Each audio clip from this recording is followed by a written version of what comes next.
Hello दोस्तों, स्वागत है आप लोगों का शिवांतु स्टडी पॉइंट में। मैं सोनू कुमार। दोस्तों, आज हम लोग बात करेंगे भारतीय संविधान के भाग पर। जैसा कि आप लोगों को पता होगा कि भारतीय संविधान में 22 भाग हैं और 395 अनुच्छेद हैं। इन अनुच्छेदों को ही, ये जितने भी अनुच्छेद एक ग्रुप के थे, एक समूह के थे, उन्हें एक भाग के अंतर्गत रख दिया गया। तो इसे ही हम लोग भाग के रूप में पढ़ते हैं। तो बात की जाए भागों की, तो भाग की अगर संख्या देखी जाए 25 हो गई है। और ऐसे भागों के अगर क्रमांक की दृष्टि से इनकी संख्या देखें तो वर्तमान में भी 22 भाग हैं। और अनुच्छेदों की भी बात करें तो अनुच्छेद हमारे संविधान में 395 अभी हैं। अगर ये अनुच्छेदों की बात करें संख्या के दृष्टिकोण से तो यह 450 से भी अधिक हो गए हैं, लेकिन अभी भी हमारे संविधान में क्रमांक की दृष्टिकोण से 395 अनुच्छेद ही हैं। तो आप इसे ध्यान में रखेंगे। दोस्तों, ऐसा होता क्यों, हुआ क्यों है? तो देखिए, हमारे संविधान में जितने भी भाग जोड़े गए हैं या अनुच्छेद जोड़े गए हैं, ये सब क ख ग या ABC के फॉर्म में जोड़े गए हैं। इसीलिए ऐसा होता है। इनका जो क्रमांक है ये नहीं बढ़ा है। जैसे कि हम उदाहरण दें आप लोगों को, तो आप भाग में देखेंगे भाग 4 था और 4 क को जोड़ा गया। इसी प्रकार से भाग 9 थे। भाग 9 की बात करें तो भाग 9 और उसके बाद भाग 9 क और भाग 9 ख को जोड़ा गया था। अनुच्छेदों की देखें तो अनुच्छेद भी इसी प्रकार से जोड़े गए हैं। तो आइए देखते हैं, जैसा कि हम लोगों ने यहाँ पर लिखा है, देख रहे हैं कि यहाँ भाग है। यहाँ भाग को उस भाग में क्या प्रावधान किए गए हैं उसे हम लोग यहाँ लिखेंगे, और या जो वह भाग किस अनुच्छेद से संबंधित है उसे यहाँ लिखेंगे। तो आइए देखते हैं। दोस्तों, अनुच्छेद 1 से लेकर के 4 तक के अनुच्छेदों को भाग 1 में रखा गया है, भाग 1 के अंतर्गत रखा गया है। और यह जो भाग 1 है यह संबंधित है संघ एवं उसका राज्य क्षेत्र, संघ एवं उसका राज्य क्षेत्र से संबंधित है। और अनुच्छेद 1 से लेकर के 4 तक इसका उल्लेख हम लोग को देखने को मिलता है।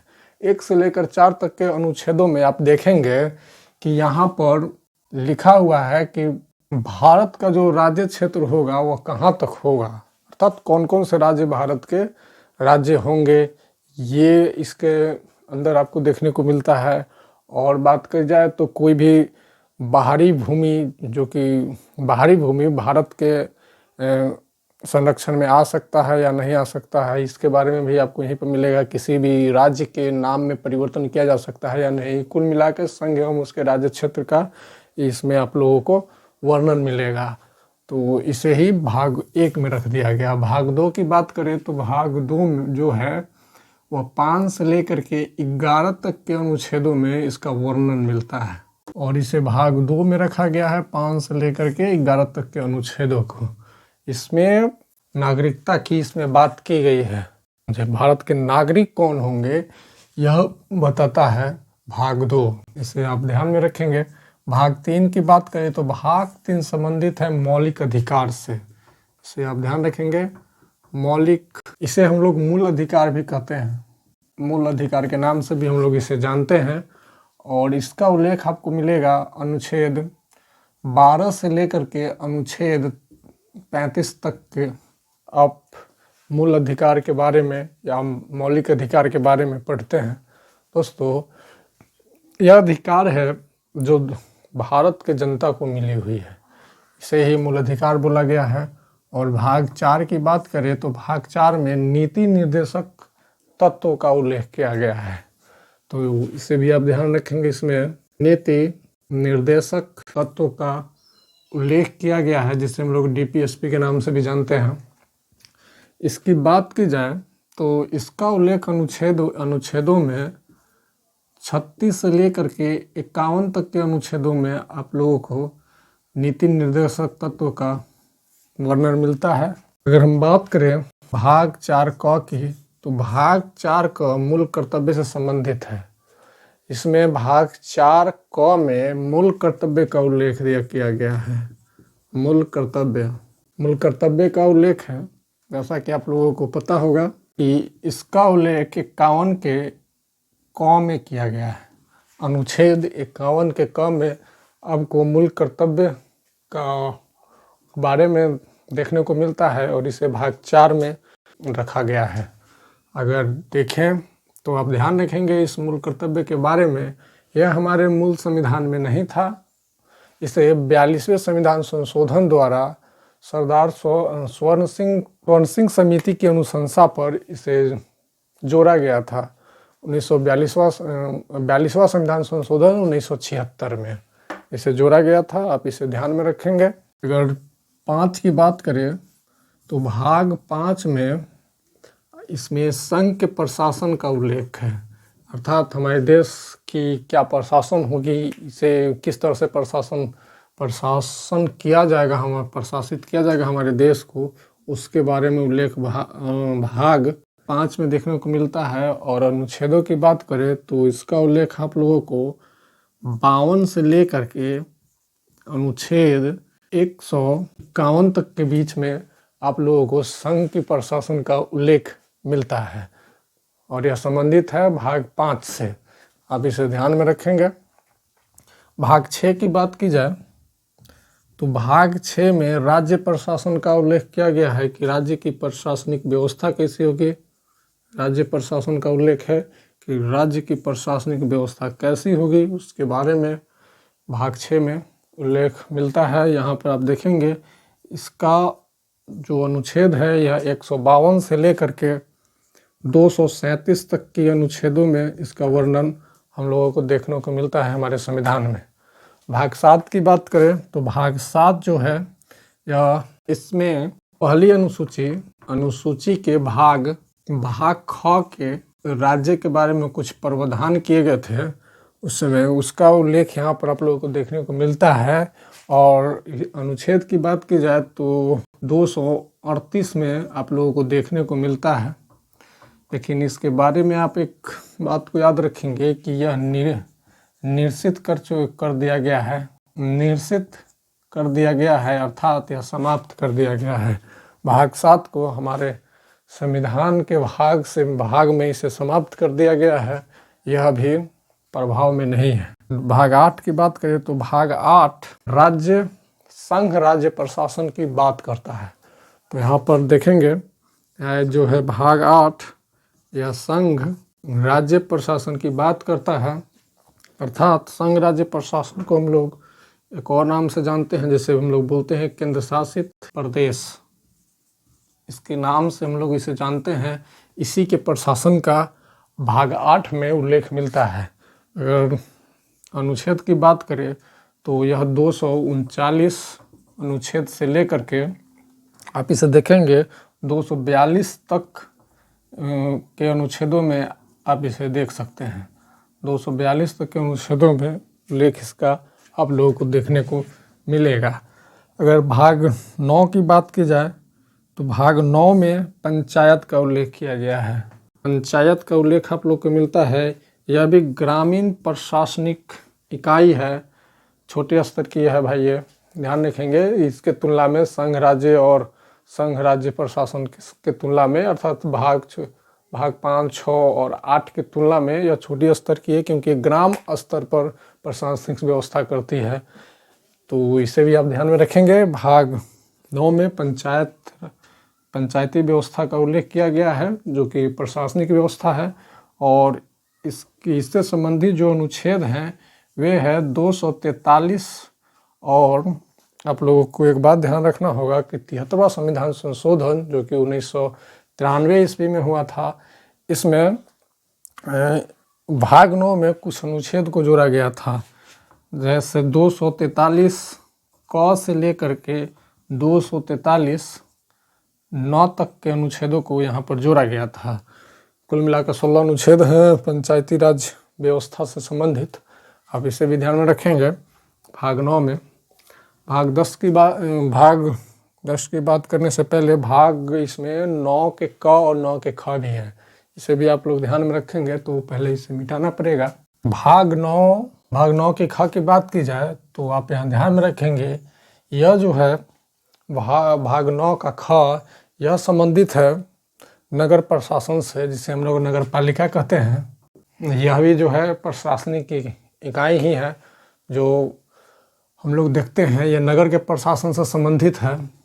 इसका उल्लेख हमें अनुच्छेद में देखने को मिलता है 243 त से लेकर के 243 अनुच्छेद त और 243 अनुच्छेद यच तक के अनुच्छेदों में हम लोग को देखने को मिलेगा कि यह नागरिक पालिका से संबंधित अनुच्छेद आप लोगों को देखने को मिलता है।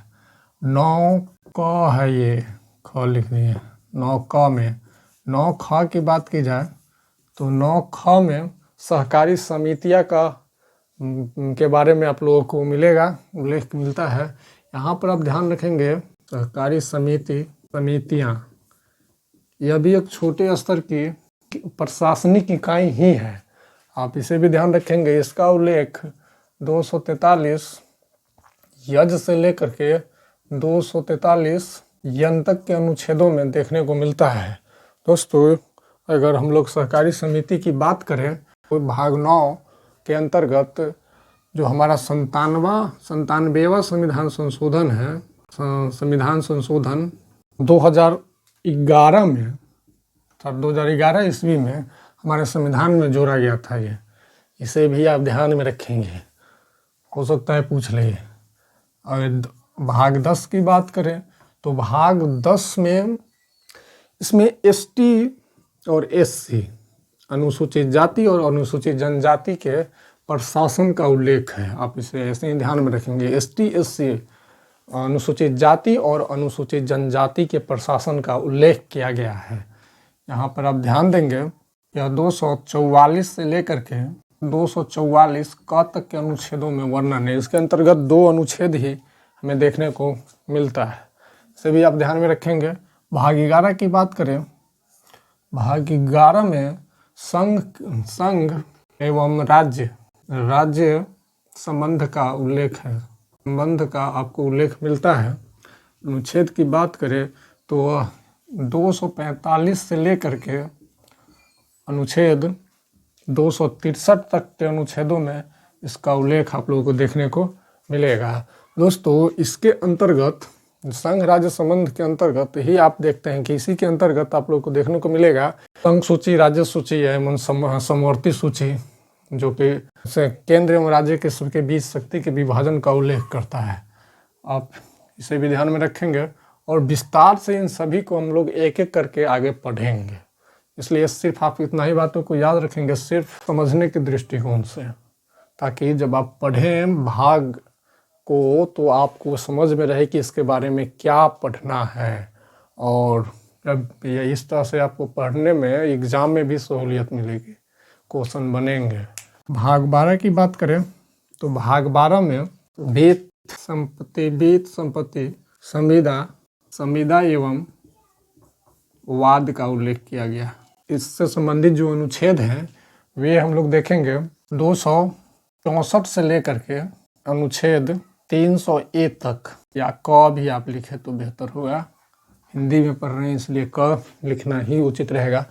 264 से लेकर के 300 के क तक के अनुच्छेदों को भाग 12 में रखा गया है और ये संबंधित है वित्त संपत्ति संविदा एवं वाद से। देखिए, ये वित्त से संबंधित यहाँ पर अगर आप ध्यान देंगे तो यह कर से संबंधित है और संविदा मतलब केंद्र एवं राज्य के बीच कुछ संविधाएं होती है जिसके तहत आप उदाहरण से समझे तो केंद्र कर लगाती है और उसे संग्रहित कर, जितने भी कर राज्य सूची के विषय पर मिले हैं उसे राज्य रख लेती है और केंद्र सूची के विषय पर जो भी कर मिले हैं वे केंद्र को दे देती है।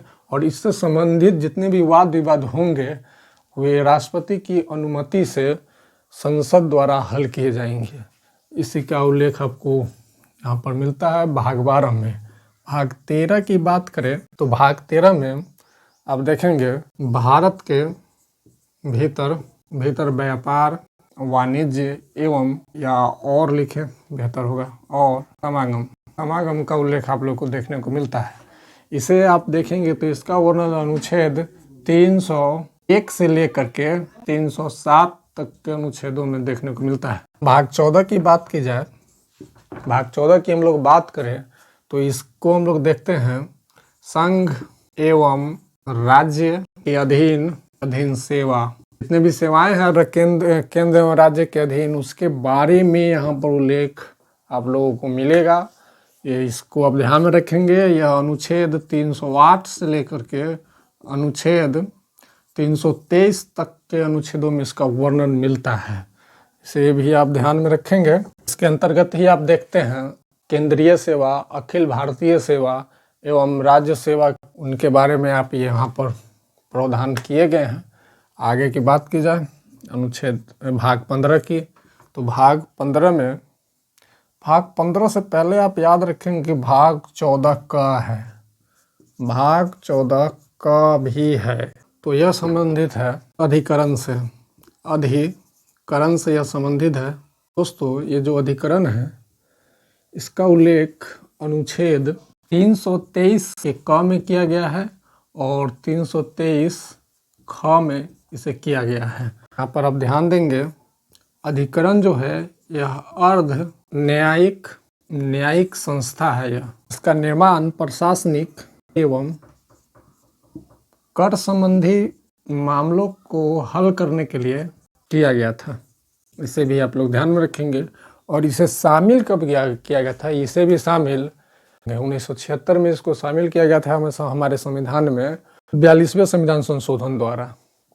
भाग 15 की बात करें तो हम लोग को मिलेगा भाग 15 में निर्वाचन आयोग जिसे हम लोग बोलते हैं, वे उसका उल्लेख यहाँ पर आप लोग को मिलेगा। यहाँ पर उल्लेख किया गया है निर्वाचन आयोग का। यहाँ पर आप ध्यान देंगे, इसको हम लोग देखते हैं अनुच्छेद 324 से लेकर के अनुच्छेद 329 तक के अनुच्छेदों में हम लोगों को निर्वाचन आयोग से संबंधित प्रावधान मिलते हैं। अब बात करें भाग 16 की, तो इससे पहले तो हमें इसे मिटाना होगा। भाग 16 की बात करें तो भाग 16 के अंतर्गत कुछ वर्गों के संबंध में विशेष उपबंध दिए गए हैं। जो उल्लेख अनुच्छेदों में है यह है 330 से लेकर के 342 तक के अनुच्छेदों में इसका उल्लेख आप लोगों को देखने को मिलता है। कुछ वर्गों के संबंध में विशेष उपबंध है। देखिए वर्गों में है तो कौन कौन से हैं? देखिए ST SC और एक आंग्ल भारतीय, इन सभी के आरक्षण का उल्लेख आप लोगों को देखने को मिलेगा। कहाँ पर आरक्षण दिया गया है इन लोगों को? तो लोकसभा एवं लोकसभा एवं विधानसभा के सीटों में अनुसूचित जाति, अनुसूचित जनजाति और आंग्ल भारतीय के लिए सीट आरक्षित की गई है। इसे आप लोग ध्यान रखेंगे। इसके संबंध में आप लोगों को यहाँ पर पढ़ना है भाग 16 में। और इससे संबंधित जो आयोग बनाए जाते हैं उनके बारे में भी उल्लेख आप लोगों को मिलेगा, तो उन्हें भी पढ़ना है। भाग 17 की बात करते हैं। भाग 17 में राजभाषा का उल्लेख किया गया है। ये जो उल्लेख है अनुच्छेदों में, तो यहाँ पर आप देखेंगे अनुच्छेद 343 से लेकर के 351 तक के अनुच्छेदों में आप राजभाषा के बारे में ही उल्लेख मिलता है। संघ की राजभाषा क्या होगी? तो संघ की राजभाषा ये जो है अनुच्छेद 343, इसके तहत इसमें लिखा गया है कि संघ की राजभाषा हिंदी एवं लिपि देवनागरी होगी। इसे भी आप याद रखेंगे, ये बहुत बार पूछा गया है। 18 की बात की जाए तो 18 में आपात उपबंध मिलते हैं। उपबंध आपको देखने को मिलेंगे। इसके अनुच्छेदों की बात की जाए तो भाग 8 से संबंधित जितने भी अनुच्छेद हैं वे हैं 352 से लेकर के 360 तक के अनुच्छेदों में इसका उल्लेख आप लोगों को मिलेगा। और सारे अनुच्छेद आपात उपबंध ही हैं, आपात से संबंधित ही हैं। आप देखेंगे राष्ट्रीय आपात क्या होता है, राष्ट्रीय आपात, वित्तीय अल्पपात एवं राष्ट्रपति शासन को भी आप लोग इसी के अंतर्गत आप लोगों को देखने को मिलेगा। भाग 9 की 19 की बात की जाए तो भाग 19 में किरण की व्यवस्था की गई है। इसका उल्लेख आप लोगों को अनुच्छेद 361 से लेकर के अनुच्छेद 367 तक आप लोगों को देखने को मिलता है, अर्थात अनुच्छेद 361 से लेकर के अनुच्छेद 367 तक के अनुच्छेदों को परिकीर्ण में रखा गया है। तो बड़ा में लिख दे, अनुच्छेद 361 से लेकर के अनुच्छेद 367 को परिकीर्ण में रखा गया है। आगे बात की जाए इसके अंतर्गत आप क्या देखते हैं, तो इसके अंतर्गत राष्ट्रपति एवं राज्यपाल को विशेष अधिकार दिया गया है। यह परिकीर्ण जो है राष्ट्रपति और राज्यपाल को विशेष अधिकार देता है। भाग 20 की बात की जाए तो भाग 20 जो है यह संबंधित है संविधान में संशोधन से। तो आप लोग इसे ध्यान में रखेंगे, यह संशोधन से संबंधित है। कितने प्रकार से हमारे संविधान में संशोधन किए जा सकते हैं उसके बारे में आप यहाँ पर पढ़ते हैं, और यहाँ पर इसका उल्लेख अनुच्छेद 368 में किया गया है।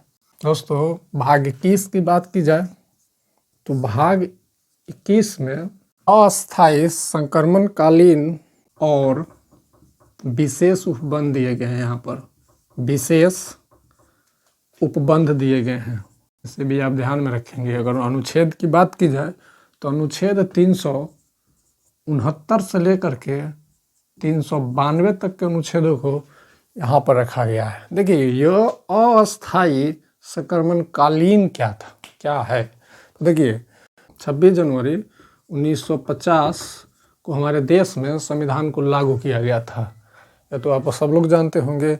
तो इस समय की जो तत्कालीन समस्या थी उसे हल करने के लिए केंद्र को राज्य सूची के विषय पर कानून बनाने का अधिकार दे दिया गया, जो अगले 5 साल तक के लिए ही मान्य था। यानी अर्थात 26 जनवरी 1950 से लेकर के यहाँ से अगले 5 साल, यानी अगले 5 साल तक 5 वर्ष तक के लिए ही मान्य था। इसके बाद जितने भी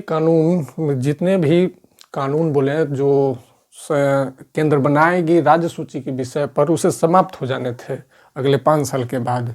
ये सारे कानून जो थे ये टेम्पोररी थे, इसीलिए इसे अस्थायी संक्रमणकालीन कहा गया है। यहाँ इसके संबंध में ही विशेष उपबंध आप लोगों को देखने को मिलेगा, और इसमें कुछ विशेष उपबंध भी दिए गए हैं।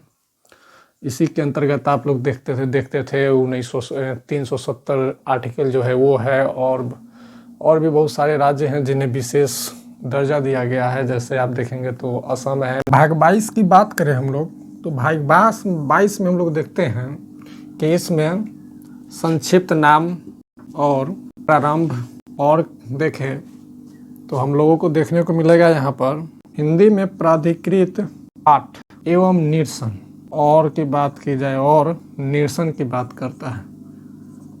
निरसन या निर्सित करना जिसे हम लोग बोलते हैं वही शब्द है यहाँ। देखिए संक्षिप्त नाम अर्थात भारत के संविधान का संक्षिप्त नाम क्या होगा, तो भारत का संविधान यही नाम है, संक्षिप्त नाम भारत के संविधान का।